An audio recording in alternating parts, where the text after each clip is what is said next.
যারা স্বেচ্ছায় পালন করতে না চায় তাদের জন্য এআই, তাদের জন্য প্রযুক্তি। 1000 নতুন আমরা ক্যামেরা বসানোর প্রস্তুতি নিয়েছি। আইল্যান্ড ছিল একটি, সেটি আমরা অপসারণ করেছি।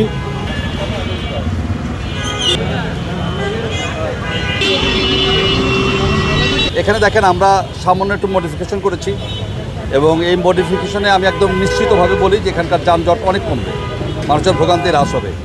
আমি কিন্তু কাউকে দোষ দিয়ে কথা বলছি না, আমি অত্যন্ত বাস্তব একটা কথা বলে আপনাদেরকে বলি। এইটা সংশ্লিষ্ট কর্তৃপক্ষের নিকট আমরা চিঠি লিখেছি এবং অনেক দিন আমি অপেক্ষা করেছি যে আমাদেরকে এই কাজটাতে সাহায্য করেন।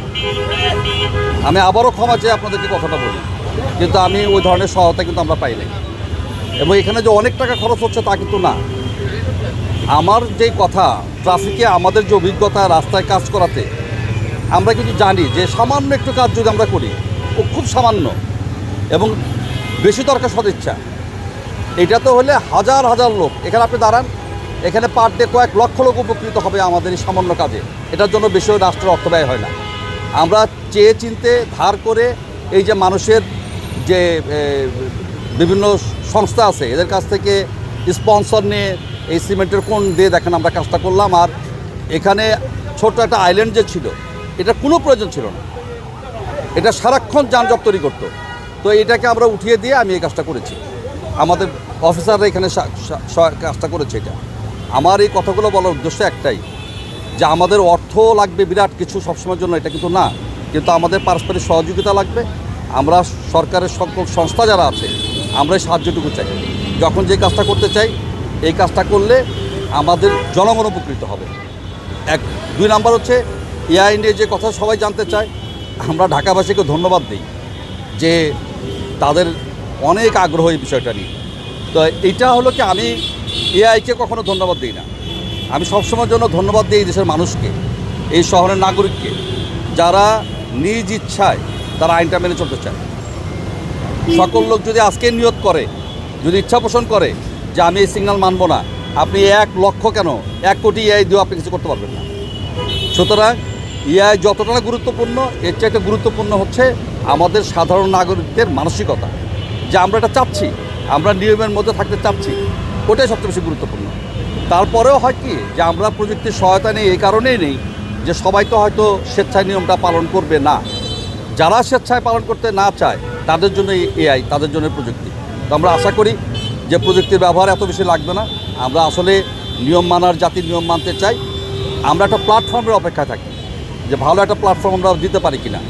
যদি এই প্ল্যাটফর্মটাকে নিশ্চিত করা যায়, তখন আমার বিশ্বাস মানুষ নিজ থেকে আইন মানবে। অবশ্যই আছে। আমাদের এখন দেখেন, আমাদের 13টা সিগনালে আমাদের সেমি অটোমেটিক ট্রাফিকে আমরা চালাই।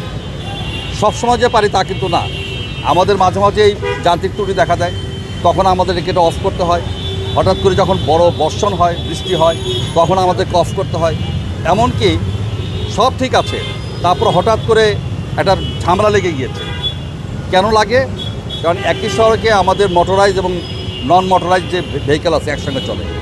আমরা অনেক ক্ষেত্রে পারি না, বাধ্য হয়ে কিন্তু আমরা অনেক ক্ষেত্রে আমাদের ট্রাফিক সিগন্যাল যেটা, এটাকে আমরা বন্ধ রাখি। আমরা মানে মিথ্যাচারে বিশ্বাস না, এটা হয়, তবে কখন কেন হয় এটা আমরা জানি। আর এআই মাননীয় প্রধানমন্ত্রীর যে নির্দেশনা, এটা অনুযায়ী অত্যন্ত স্বল্পতম সময়ের মধ্যে আমরা আরও 50টা সিগন্যাল কাজ করছে ঢাকা উত্তর এবং দক্ষিণ সিটি কর্পোরেশন। আমাদের এন্ড থেকে আমরা প্রস্তুত আছি, যখন তারা আমাদেরকে অবকাঠামোটা করে দিবে তখন আমরা এখানে এআই লাগিয়ে দিব। তবে আমরা বিশ্বাস করি যে আমরা যদি এই কাজটা করতে পারি, তাহলে ঢাকাবাসীর মধ্যে আস্তে আস্তে যে প্রবণতা লক্ষ্য করছি, এইটা সাংঘাতিকভাবে কাজ করবে এবং ট্রাফিকে একটা শৃঙ্খলা ফিরে আসবে। আমি আপনাদেরকে অনুরোধ করব যে আপনারা দয়া করে 300 ফিটে যান। ওখানে কিন্তু আমরা প্লাগ অ্যান্ড প্লে, আমরা কিন্তু নতুন কনসেপ্ট নিয়ে এসেছি যে প্লাগ অ্যান্ড প্লে ক্যামেরা লাগানো। এর অর্থ হচ্ছে যে এআই যে ক্যামেরাটা, এই ক্যামেরাটা যথেষ্ট দামি।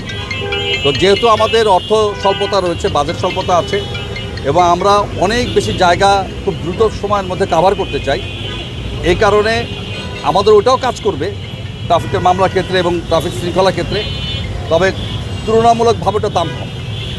এই কারণে আমরা 1000 নতুন আমরা ক্যামেরা বসানোর প্রস্তুতি নিয়েছি।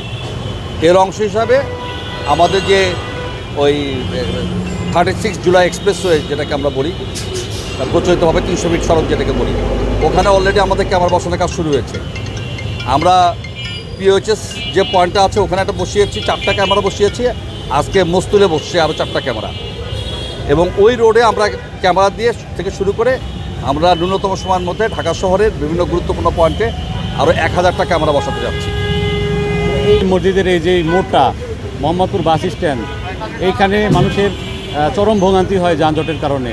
তো এই ভোগান্তিটা কিছুটা কমানোর জন্য আমরা ট্রাফিক ডিভিশন থেকে আমাদের অ্যাডিশনাল কমিশনার স্যারের নির্দেশনায় আমরা এখানে যে রাস্তার মাঝখানে আইল্যান্ড ছিল একটি, সেটি আমরা অপসারণ করেছি।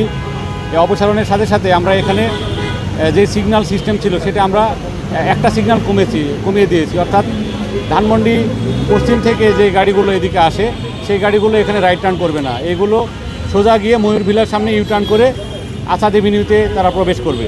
ফলে আমাদের এখানে একটা সিগন্যাল কমে গিয়েছে। একটা সিগন্যাল কমানোর কারণে আগে যেই গাড়ি দীর্ঘক্ষণ দাঁড়িয়ে থাকতে হতো তাদেরকে আর দাঁড়িয়ে থাকতে হবে না, তারা মুভমেন্টের উপরেই থাকতে পারবেন। অর্থাৎ আপনারা দেখেছেন যে তেজগাঁ ট্রাফিক ডিভিশন সহ ডিএমপির অন্যান্য ডিভিশনে আমরা রাস্তা কিছুটা মডিফাই করে মানুষের ভোগান্তি কমানোর চেষ্টা করেছি। তো আজকেও তারই অংশ হিসাবে স্যারের ঐকান্তিক প্রচেষ্টায় এবং আমাদেরকে স্যার যে আন্তরিকভাবে নির্দেশনা দিয়েছেন সেটি আমরা ট্রাফিক তেজগাঁ ডিভিশনের পক্ষ থেকে বাস্তবায়ন করেছি। এবং আমরা আমাদের যেই ক্যাপাসিটি, এই স্বল্প ক্যাপাসিটির মধ্যেই আমরা কিছুটা সিমেন্টের কোন এবং প্লাস্টিকের কোন দিয়ে এই সিগন্যালটা মডিফাই করেছি। এবং এই মডিফিকেশনের ফলে এখানের মানুষের যে কষ্ট সেটা কিছুটা লাঘব হবে।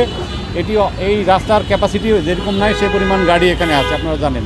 তো আমরা আমাদের তরফ থেকে চেষ্টা করেছি যেন এটার ম্যাক্সিমাম ইউটিলাইজেশন করা যায় রোডটা এবং মানুষের ভোগান্তি কমানো যায়।